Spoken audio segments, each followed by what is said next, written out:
Did you know that up to 40% of the weight you lose on GLP-1s isn't fat? It's lean mass. That's mostly muscle, but also includes bones, water, and other tissues. In clinical trials lasting 36 to 72 weeks, 25 to 39% of weight lost on these sorts of drugs was from this lean mass.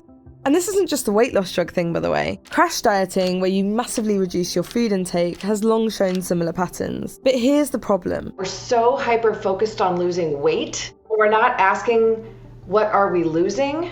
And that might sound obvious, but it's not how most of us think about it. For most people, weight loss is about now.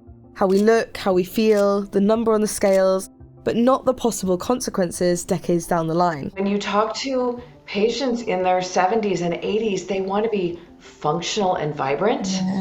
Being thin is not the thing anymore, but it's too late.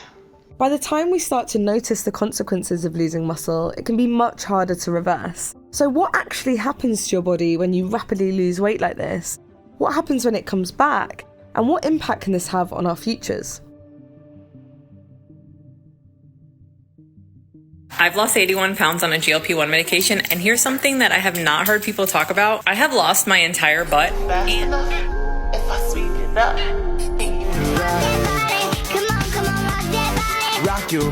Here's why this is happening.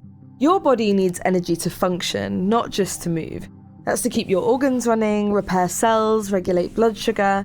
Muscles require energy 24/7. And even when resting, muscle burns calories because it's constantly turning over protein and helping to regulate your metabolism and blood sugar.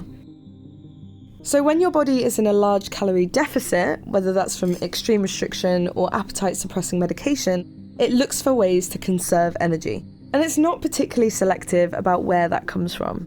So if you're under-eating, low on protein, and not strength training, your body takes energy not just from fat, but from muscle as well. We can convert things to create fat molecules. We can convert things to create glucose molecules, but we cannot convert things to make amino acids. So those are like the essential thing that we need to build cells, and we get that from protein. So if we don't consume enough protein, we are going to borrow it from our own protein, which is our muscle mass. Muscle is also metabolically expensive. So in a state of survival, it's one of the first things to go to reduce your energy needs. That's an adaptation, but it has a knock-on effect. Muscle burns calories even when you're not exercising. So when you lose muscle, your baseline metabolism drops, meaning your body now needs fewer calories to maintain the same weight, making you more likely to regain weight. And we know that people who rapidly lose weight often regain it, just not in the way you might expect. Each time you lose weight, you lose a mix of fat and fat-free mass. But when the weight comes back, your body doesn't rebuild evenly. Fat is easier and faster to restore. Muscle takes protein, resistance training, and time. And this is the part that often gets left out. Now, I will tell you, most of my patients are women in their 50s and 60s. Most of those women are a product of diet culture and crash dieting. And if you look at their body composition, their body fat percentage is over 50%. And I would imagine, I didn't get to follow these women from age 20 to, 55 or whatnot, but I would imagine if you could study a person from that age, their body fat percentage was not 55% when they were 25 or 30 and they did their first crash diet.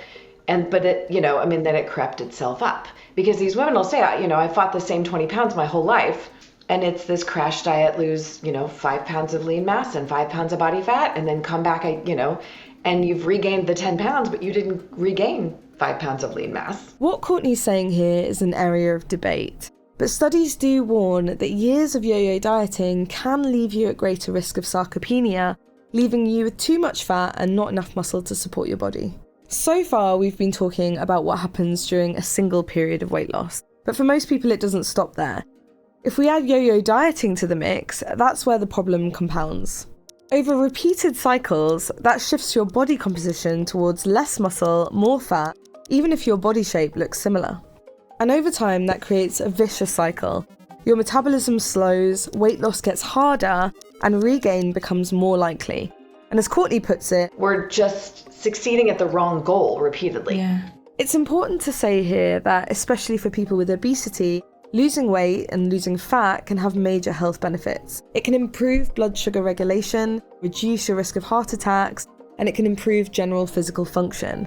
But lean mass loss still matters, which is why it's important to protect muscle through resistance training.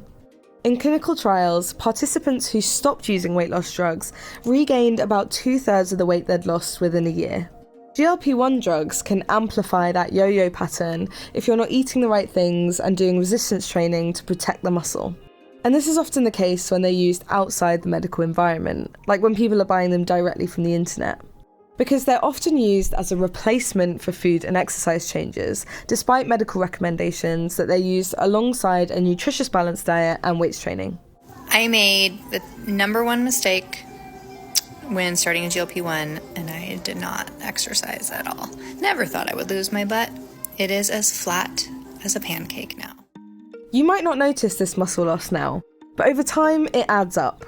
Muscle isn't just about strength or appearance, it's one of the body's most important organs. As we discussed earlier, it helps regulate your blood sugar, supports your immune system, and plays a key role in just how your body functions overall. Muscle is the organ that determines how long we stay independent. As we age, we naturally lose muscle, known as sarcopenia.